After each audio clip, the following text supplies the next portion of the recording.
بیٹی تم اب تک جاگ رہی ہو؟ ہاں پدر، جاگ رہی ہوں اور منتظر ہوں۔ کس لیے منتظر ہو؟ اپنے باپ سے پوچھنے کے لیے کہ اس نے کیسے کسی کو میرا چچا بنا، اور یہ بھی بتاؤ کہ تم لوگ اس گھر میں کیا کر رہے ہو اور کیا ارادہ رکھتے ہو۔ ہم نے کہا تھا کہ ہم یہاں پناہ کے لیے آئے ہیں۔ ہاں، بتایا تو تھا کہ تمہارا پیچھا کیا جا رہا ہے۔ ہاں، کہا تھا تمہاری جان کو خطرہ ہے۔ بتایا تھا کہ مروان اور معاویہ کے سپاہیوں سے خطرہ ہے۔ اب بتاؤ کہ کس طرح اس خوف و ہراس کے ساتھ ہر شب چوروں کی طرح سے گھر سے باہر نکلتے ہو، جبکہ تم لوگوں نے کہا تھا کہ کوئی بھی تمہاری موجودگی سے آگاہ نہ ہو۔ ہم اس دوست کے پاس جا رہے ہیں جس پر ہمیں مکمل اطمینان ہے۔ بیٹی تم اطمینان سے رہو، ہم مکمل محفوظ ہیں۔ کون سا دوست؟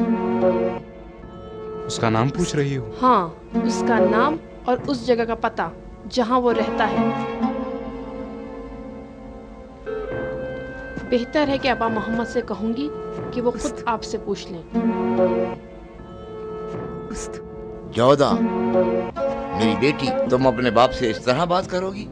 کیا مناسب ہے کہ تم اپنی بیٹی سے حقیقت چھپاؤ، اور وہ بھی ایسی بیٹی جو عقل و ہوش و ذہانت میں اپنے باپ سے کم نہیں ہے اور حقائق کا ایک حد تک اندازہ لگا سکتی ہے؟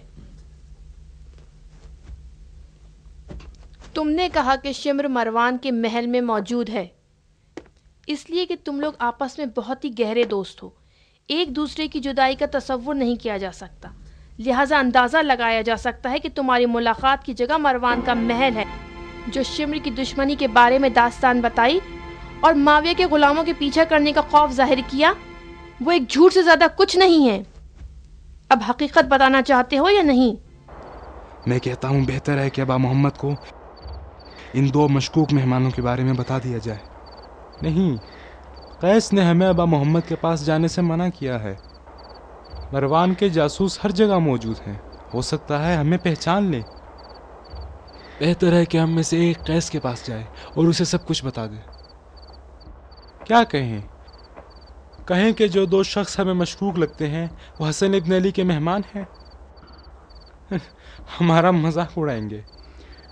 نہیں، فی الحال بہتر ہے کہ صبر کرے اور ان دونوں کا پیچھا کرتے رہیں، شاید ہم ان دونوں کو پہچان سکیں۔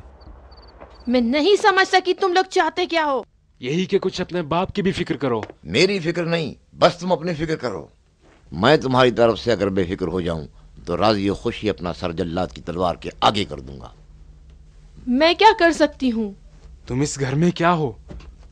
مالکن ہو یا ایک حقیر سی کنیز؟ میں ان کی کنیز نہیں ہوں، میں ان کی بیوی ہوں۔ ایک عرب مرد کی نظر میں بانج اور بے اولاد عورتیں باورچی خانے کی کنیزوں سے بھی کمتر ہیں۔ لیکن ابا محمد ایسے نہیں ہیں، وہ بڑے مہربان انسان ہیں، میری زندگی کے مہربان ترین انسان۔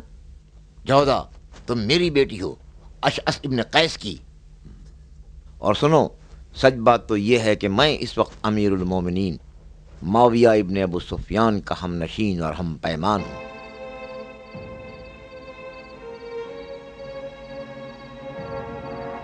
تمہیں بادشاہ کے گھر کی عورت ہونا چاہیے، نہ کہ باورچی خانے کی کنیز۔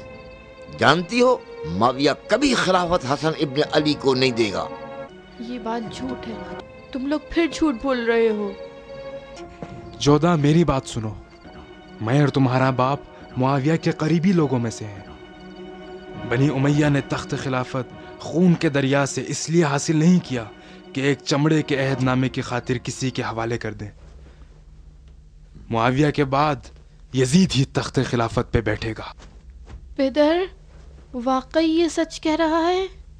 ہاں بیٹی، میری تمنا ہے کہ میری بیٹی زنانہ نے عرب کی ملکہ ہو، اور چاہتا ہوں کہ آراستہ محل میں زندگی بسر کرے۔ بہت ساری کنیزیں اطراف میں ہر وقت خدمت گزار رہیں، جبکہ اس وقت تمہیں اس گھر میں حقیر دیکھ رہا ہوں تو میرا دل پھٹا جا رہا ہے، اور اپنی اس بیہودہ آرزو پر افسوس کرتا ہوں۔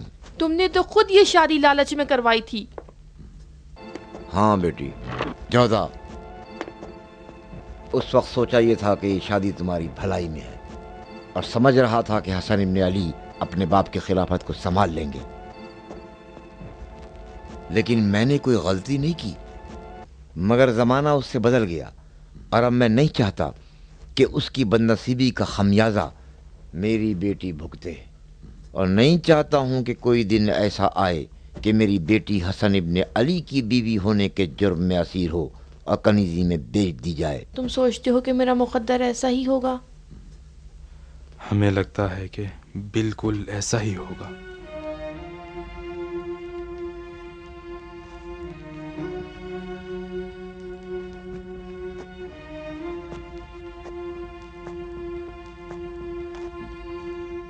کوئی جواب نہیں دیا۔ میں جواب دوں گی، کب تک؟ بہت جلدی، تھوڑا سا سوچ لو۔